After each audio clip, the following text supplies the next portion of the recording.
Aujourd'hui, j'aurai l'immense plaisir de vous parler de l'explorateur de l'au-delà, qui est un témoignage vraiment unique, un récit exceptionnel et la description de ce qui se passe de l'autre côté du tunnel. Vous savez, quand on meurt, et donc on passe dans le fameux tunnel. L'explorateur de l'au-delà, on peut le dire comme ça, on peut le résumer, c'est le guide Michelin de ce qui nous attend de l'autre côté. Et je peux vous dire sans me tromper que c'est une première, sachant que le manuscrit de cet ouvrage se trouve à la British Library et que ça date de la fin du 19e siècle. Voilà. Ceux qui veulent le vérifier peuvent effectuer un petit voyage à la British Library et retrouver le numéro de ce manuscrit qui a été publié par l'éditeur Sinkin à Londres. Le titre original, c'est A Wanderer in the Spirit Lands par Francesco, et donc qui a été écrit par un Italien émigré à Londres, qui vivait à Londres, Monsieur Farnèse, de la célèbre famille des Farnèse. Alors, de quoi s'agit-il ? Vous résumez la quatrième de couverture. L'explorateur de l'au-delà commence là où les biographies normales se terminent, c'est-à-dire sur la tombe, au cercueil. Debout à côté de son cercueil, Francesco, un aristocrate richissime, découvre qu'il est mort. Voilà.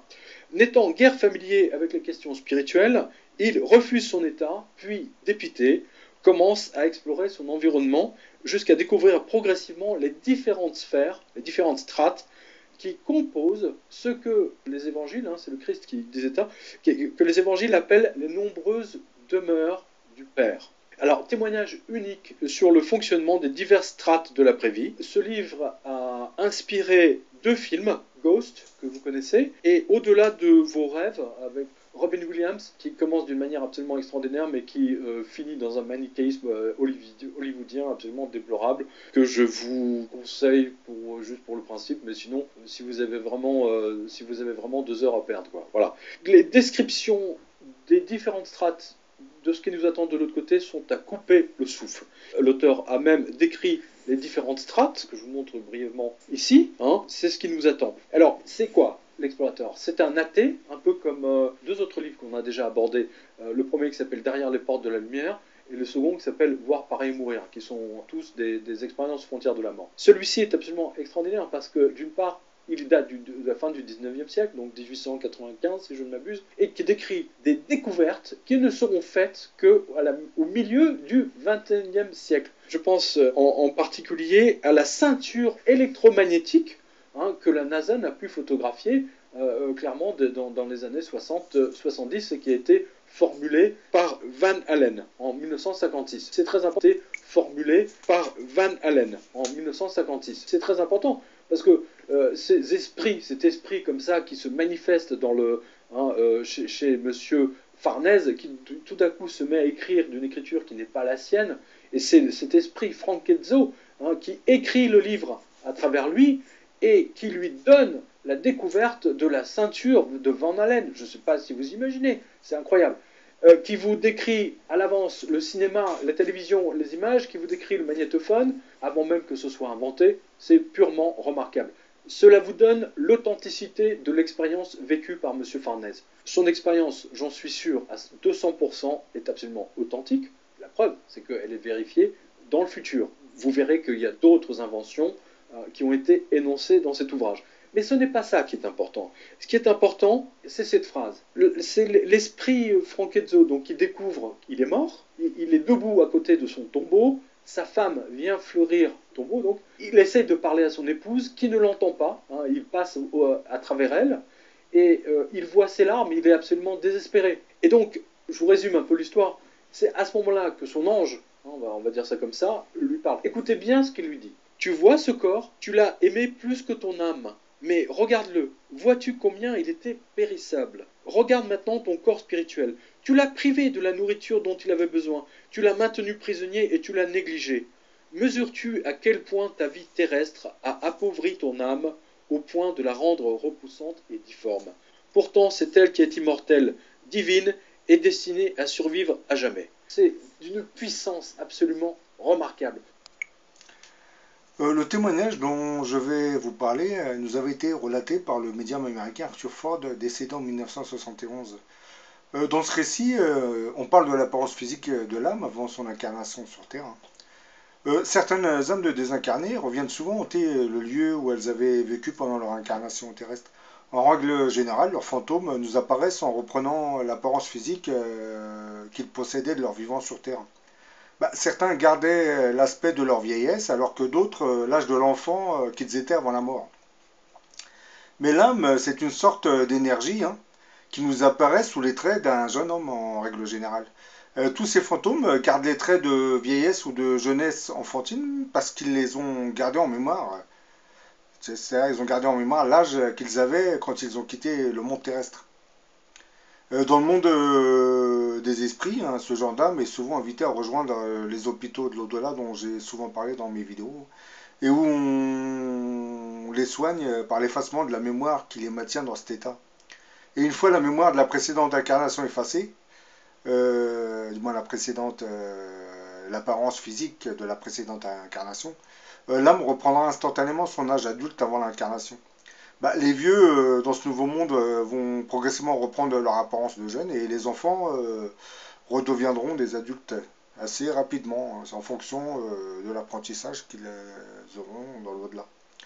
Bah, les soins en général dans ces hôpitaux de l'au-delà, comme je l'explique, consistent à leur effacer certains souvenirs de leur précédente incarnation. Surtout les souvenirs de leur apparence physique. Hein. Bien entendu, celle-ci, du moins je parle de cette mémoire, reste tout de même enregistrée dans le subconscient. Hein. C'est la mémoire vive du sujet qu'on efface et non celle qui s'enregistre automatiquement dans le subconscient.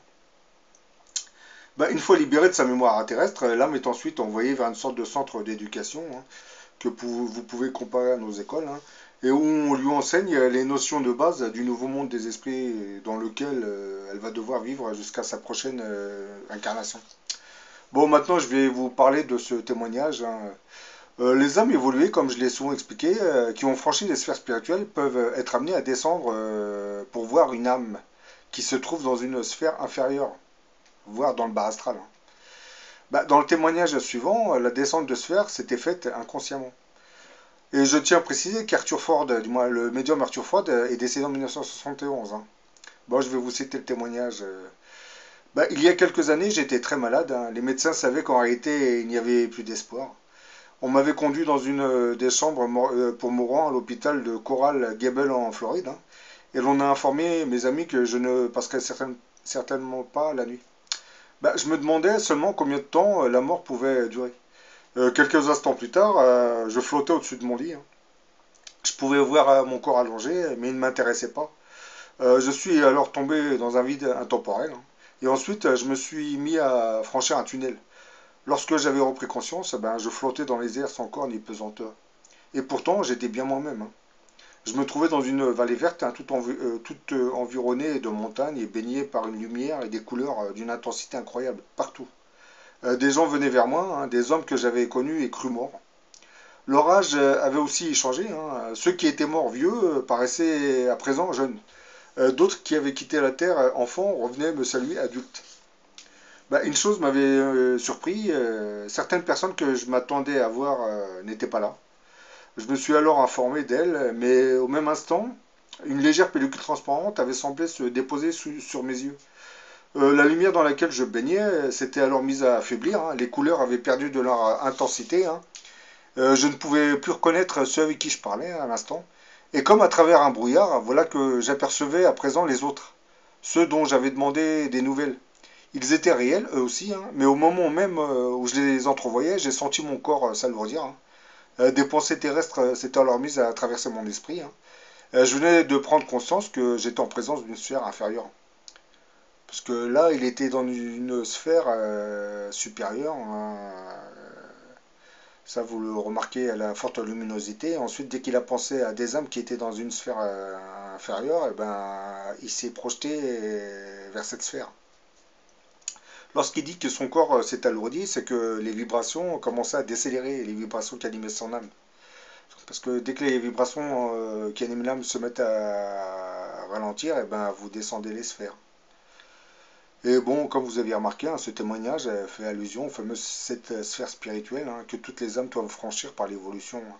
Et vous remarquerez dans le témoignage que plus vous montez de sphères et plus la luminosité s'intensifie. Hein. En vous épurant de vos dettes karmiques, vous finissez par nettoyer votre karma, ce qui vous permettra d'évoluer dans le monde spirituel des esprits et de franchir ces fameuses sphères spirituelles. Et plus vous nettoyez votre karma, et plus vous souhaiterez aider votre prochain, et plus sera grande les vibrations qui animeront votre âme. Bah, en règle générale, c'est l'amour du prochain qui accélère les vibrations de votre âme, hein, et cette vitesse vibratoire vous fera monter les sphères spirituelles. Mais bien entendu, la montée de sphères ne se fait pas en une journée, hein. Certaines âmes ont dû franchir des siècles et des siècles pour atteindre la fameuse septième sphère, hein. D'autres sont encore dans la première sphère, d'autres sont toujours dans le bas astral depuis une centaine d'années, hein. Parce que c'est des âmes qui restent fermées, hein, elles n'évoluent pas, hein. Pour les sortir de cette torpeur, comme je l'ai expliqué, il faut leur envoyer des prières à ce genre d'âmes. Et le problème, c'est que beaucoup de ces âmes viennent des temps anciens. Donc, pour retrouver l'âme de ces personnes, il faut aller dans les archives akashiques en réalité. Et à partir de ces annales akashiques, on peut commencer à prier pour ce genre d'âme. Mais bon, ce travail se fait au niveau de la septième sphère dite spirituelle.